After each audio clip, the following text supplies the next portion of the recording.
Dito po sa ating satellite image, huli nating namataan itong si Bagyong Nando sa 520 kilometers west ng Basco, Batanes. Kahit na may kalayuan na po ito at patuloy pang lumalayo, ay nananatiling meron itong epekto in terms of winds at ganun din na mga pag-ulan. Dahil na papalakas nito yung hanging habagat o yung habagat po ay natural na nangyayari sa atin during southwest monsoon season na associated sa rainy season.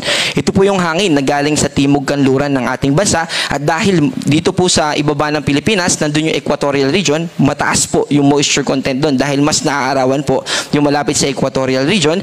Kaya naman kapag nagkakaroon ng enhancement katulad nitong si Nando, ay nagdadala ito ng mga kaulapan na nagdudulot ng mga pag-ulan. At bukod nga po dito kay Super Typhoon Nando ay nakaka-apekto pa rin sa atin itong hanging habagat na binanggit natin kanina at mas i-elaborate natin yung epekto nito sa mga susunod na slide, particular na dito sa Metro Manila, katulad ng mga nararanasan natin na pagbugso ng hangin at ganun din ng ulan. At itong si Tropical Depression na tinatawag na po natin ngayon na Opong ay pumasok na ng Philippine Area of Responsibility kaninang alas 4. At hindi po natin na-update itong satellite image natin dahil may mga kasabay po tayo na products.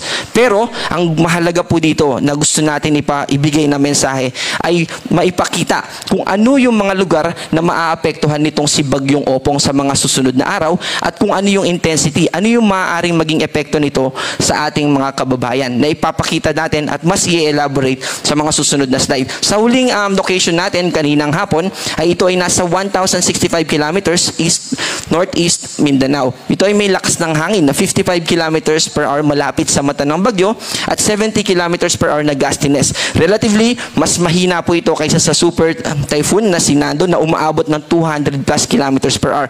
Pero may potential po ito na mas lumakas pa dahil habang binabaybay niya itong karagatan dito sa Philippine Sea, sa eastern coast or sa eastern part ng Philippine Area of Responsibility, ay mas lalakas pa ito.